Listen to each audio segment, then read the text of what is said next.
것을 인식했다고 뉴욕타임스가 진단했습니다. 신문은 한국 민주주의가 무고한 지도자를 이긴 방식이라는 인터뷰에서 지난 4개월간 한국 민주주의의 취약성과 회복력이 동시에 드러난다고 평가했습니다. 이 매체는 오랜 기간 아시아에서 민주화의 모범 사례로 여겨진 한국에서 대통령의 개혁 선포가 일어나면서 다른 곳에서도 이런 일이 벌어질 수 있다는 민주주의의 취약점이 드러났다고 짚었습니다. 뉴욕타임스는 그러면서도 국회에 군인들이 투입됐을 때 시민들이 거리로 나와 맨손으로 군대를 막아선 점 등을 열거하면서 한국인에게 민주주의는 고문과 투, 유혈 사태를 겪으며 쟁취한 것이라고 지적했습니다.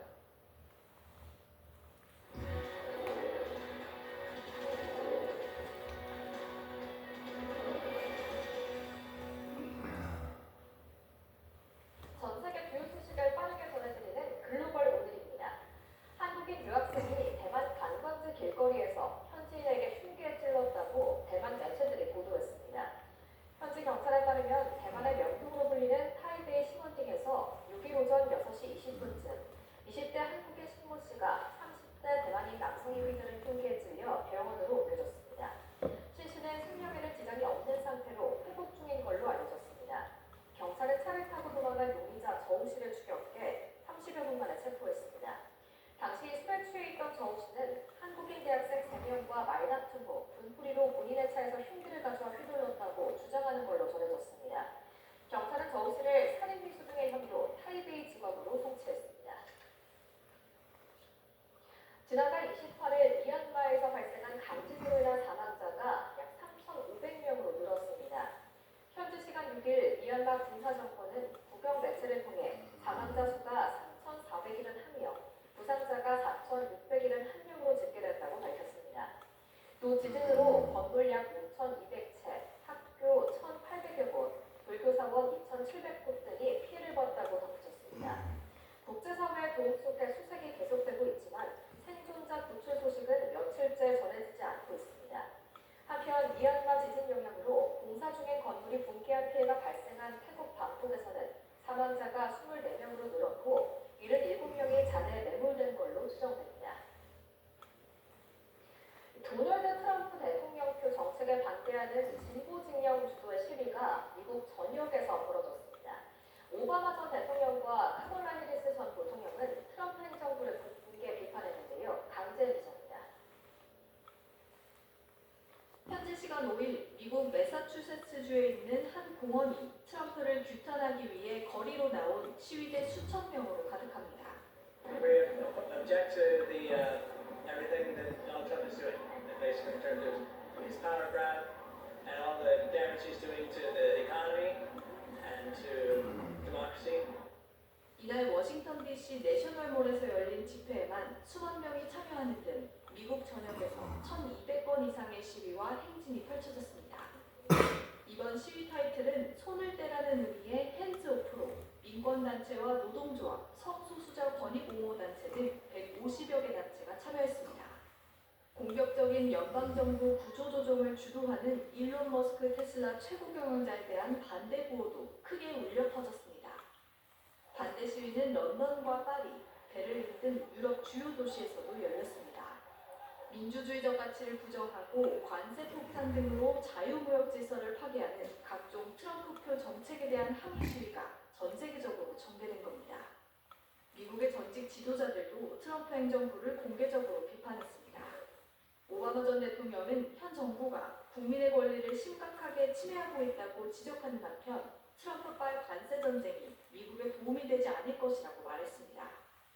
해리스 전 부통령도 트럼프 대통령의 재집권이 미국에 커다란 공포를 불러일으키고 있다며 유권자들이 목소리를 낼 것을 촉구했습니다. 이는 뉴스 강재인입니다.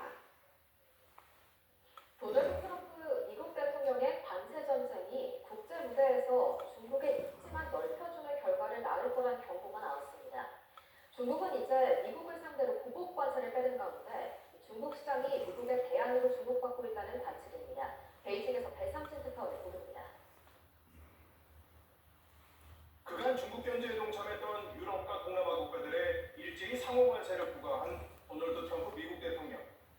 미국 월스트리트 저널은 사설에서 트럼프 대통령의 글로벌 무역 전쟁이 시진핑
역시 공경에 처하기는 마찬가지인데 라이청도 총통은 안보회의를 열어 미국을 상대로 강한 교섭을 지시했습니다.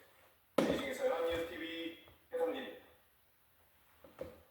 온화한 봄 날씨를 되찾으며 전국 곳곳에는 벚꽃이 활짝 피었습니다. 오늘은 기온이 더 오르며 밤이 한결 더 따뜻해질 텐데요. 하지만 동쪽 지역은 다시 대기가 건조해질 걸로 보여서 화재 사고를 주의하셔야겠습니다. 임하경 기자입니다. 연분홍빛 벚꽃이 하나둘 꽃망울을 터뜨렸습니다. 흐드러지게 핀 벚꽃 속에서 완연한 봄 기운이 느껴집니다. 맑고 포근한 날씨에 바깥으로 나온 시민들은 사진을 남기느라 여념이 없습니다. 비구름과 함께 반짝 추위가 물러나며 휴일에는 온화한 봄 날씨를 되찾았습니다. 앞으로 기온은 계속 오르겠는데 월요일은 서울 등 전국 곳곳이 20도 안팎을 보이겠습니다. 우리나라의 남부 북쪽 기압 배치가 만들어지며 두 기압 사이로 따뜻한 선풍이 들어오기 때문입니다. 다만 300을 넘으며 바람이 건조해지면서 동쪽 지방은 또다시 대기가 메마를 것으로 보입니다. 전국에 초속 15m 안팎의 강한 바람도 불어와